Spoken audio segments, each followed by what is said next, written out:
Ils se connaissaient depuis une vingtaine d'années. L'un est devenu présentateur du journal télévisé de TF1, l'autre animateur de jeux à succès de la chaîne. Alors, forcément, au moment de la mort de Jean-Pierre Pernaut, Christophe Dechavanne a été anéanti. Un mois après cette triste disparition, il fait son deuil et des aveux inattendus.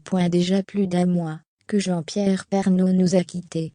L'ex-star du journal télévisé de 13h sur TF1 est mort le 2 mars 2022 à l'âge de 71 ans. Ce vendredi 8 avril 2022, il aurait célébré son 72e anniversaire. L'occasion pour ses proches, à l'instar de son épouse désormais veuve Nathalie Marquet, mais aussi de ses enfants, de lui rendre hommage sur les réseaux sociaux. Ce même jour, c'est une figure bien connue du paysage audiovisuel français, qui prend la parole.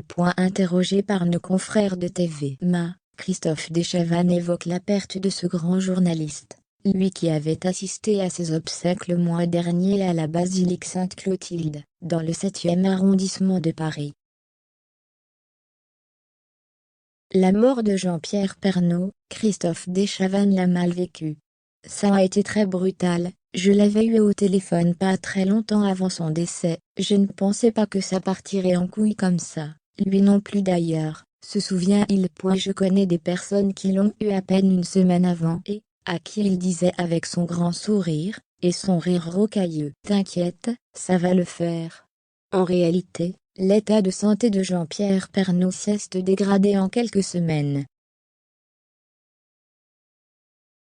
Lui qui était soigné pour son cancer du poumon, a été touché par un autre pépin loin d'être anodin. Une artère bouchée. Après une opération secrète à cœur ouvert, Jean-Pierre Pernaut a été placé dans un coma profond, et a perdu la vie. L'animateur star de TF1, notamment connu pour avoir été aux commandes d'émissions cultes comme Ciel, Mon Mardi, et Coucou c'est nous, partage beaucoup avec l'ancien journaliste du 13h. J'ai plein de souvenirs avec lui. On n'était pas du tout les mêmes mecs, on ne pensait pas les mêmes choses, on n'avait pas les mêmes avis, mais on avait du respect l'un pour l'autre, parce qu'on bossait ensemble, précise-t-il. 20 ans. Ce n'est évidemment pas anodin, donc hormis la peine, je me devais d'assister à son enterrement. Plus encore, Christophe Dechavanne s'identifie malgré lui à son ex-collègue. C'est un peu con, ce que je vais dire, mais c'est encore plus violent, parce qu'à mon âge, on fait un peu la projection. Jean-Pierre, c'est moi dans 6 ans. Ça en rajoute à la peine.